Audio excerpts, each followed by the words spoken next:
Everyone, so this is Stempad, and the goal is to make things as simple as possible. It has a Notion style interface, and I'm just going to run through all the blocks that are available. The first one is the math block. It converts your keystrokes into actual math notation, so you can start typing and what you think will show up will probably show up. And there's a learn page too for learning more about how the math block works and all the commands. Next one is the table block. It's just a simple table block, but it also supports VS Code keybinds, so you can actually create rows and move rows, duplicate them really easily, columns too. So the goal is to make things really fast there. Next is the graph block. This is powered by Desmos, a tool you're probably mostly familiar with. It makes plotting really easy. Right now it only supports 2D plotting, but there could be support for 3D plotting in the future. And everything can be resized as well. You can also make things full screen if you prefer to edit in full screen and then go back to the editor afterwards. Next, there's the chemistry block. It's built for chemical sketches and drawing chemical molecules. And it's pretty simple to get used to and learn. It has all of the common elements you might want to use on the left, and then all the common commands on the top.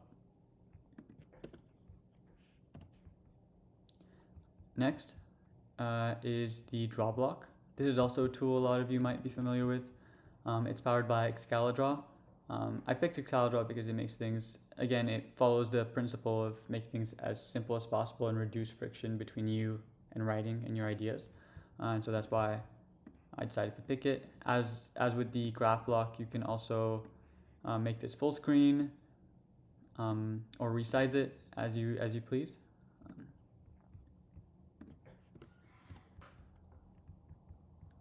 Next is the code block. Code block, again, also supports all VS Code keybinds, so you can duplicate, move really easily. And then it also supports running 3 languages, Python, Tix, and JavaScript right now. So as for Python, you can also use libraries, common ones like matplotlib or numpy, and it'll actually support running them. If you just want the output to show in your exported PDF or LaTeX, you can also hide the code itself, and then it'll just show the output. So you could just prototype or write in the editor. You don't have to go to another tool to do that, which makes things really easy.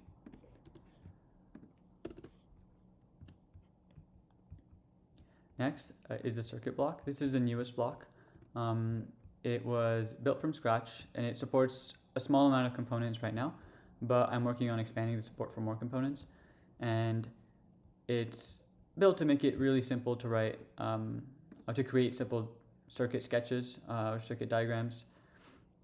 And it right now only supports low-level circuits, but I'm also looking on expanding support for digital circuits and different disciplines too.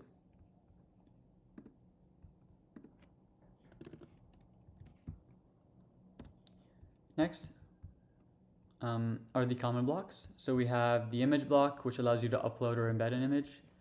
And then we also have the blocks for creating assignments or teaching content.